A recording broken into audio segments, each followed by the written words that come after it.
difference, and maybe also some insights and some challenges which you have in your government relations work, and is it challenges for you as a woman, or it just challenges for all people in profession?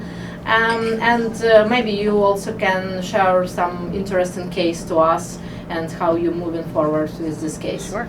Please use this microphone if it's possible, and I also will ask all colleagues who are on Zoom to mute yourself when we have speaker in our audience. Thank you. Great, thank you for the question.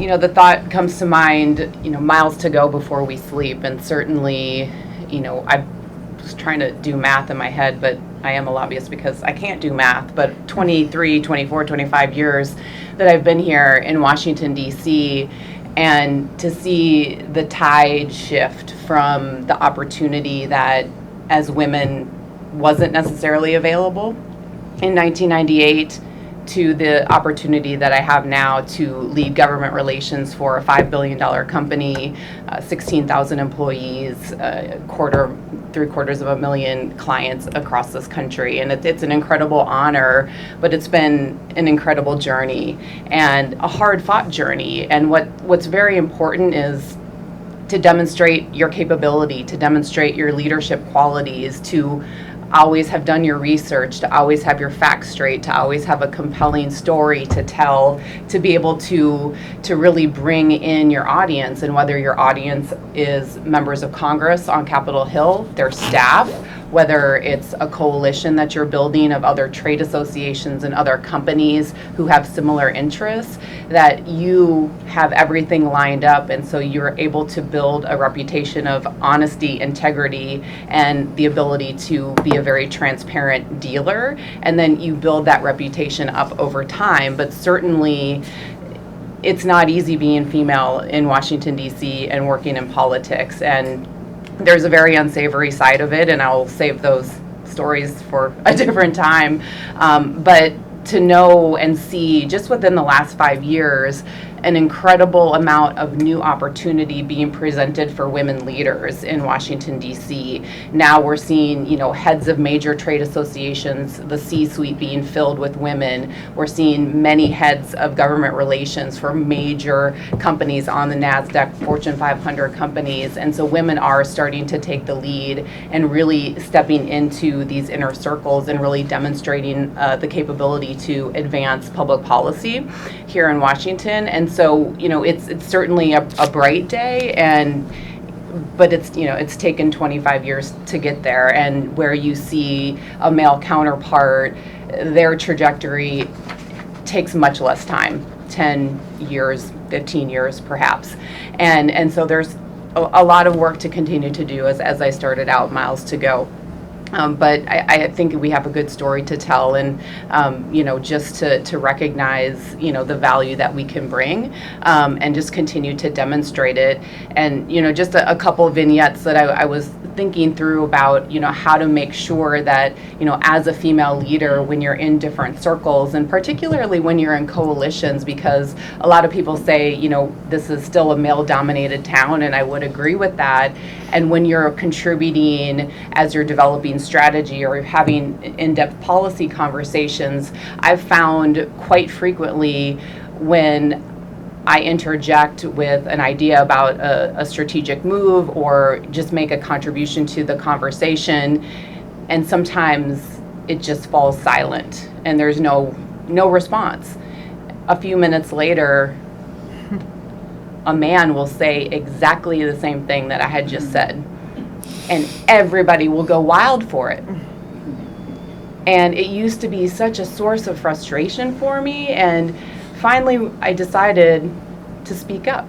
And rather than confronting, I would say, "Gee, Bob, I'm so glad you agree with what I just said. I agree, it's a great idea, maybe we should pursue it." And so just to try to think about creative and clever ways, so you're not closing the door on someone, but you're opening the door and inviting more collaboration and teamwork. Thank you. What you think, because some people said that women, they better lobbyists, because it's no competence, because men's always competitors. And for example, when member of Congress meet with men who represent, I don't know, oil association, oil and gas association, they are little competitors.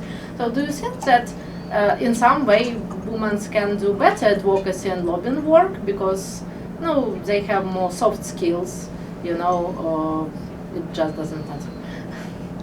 I do not agree that men have more soft skills than women.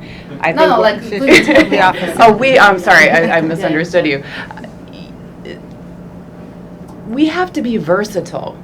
Versatility is what keeps us in that circle, keeps us in the arena, is to be versatile. And so the expectation on a female coming into those circles and engaging with members of Congress, you know, I think about it all the time. I have to be funny. I have to be able to talk about sports. I have to be able to talk about the policy. I have to know all the players on the field.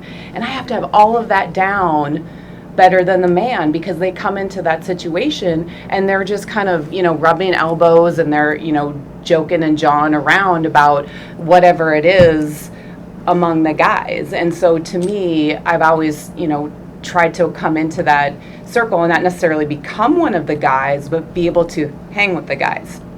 And it's really critical because you want to stay inside the circle of influence. And so really figuring out your strategy just as an operator to get inside that circle and then stay there. And so how do you build that inclusion?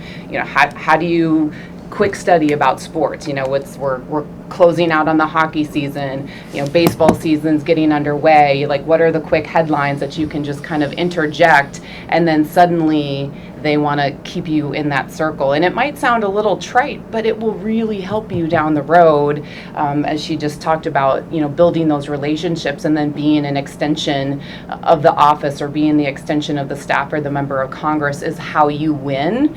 And you might not necessarily win that day, but you might win 2 to 4 to 5 weeks or 2 to 4 to 5 years down the road. Thank you, thank you. So all people who taken part in Ukrainian advocacy days look baseball before, so this will help you. Thank you so much for this insight. It's really very resonate, I think, with all of us who work in this sector. And thank you for your inspiration and for your taking part in also different women's leadership programs for professionals from Eastern Europe, Central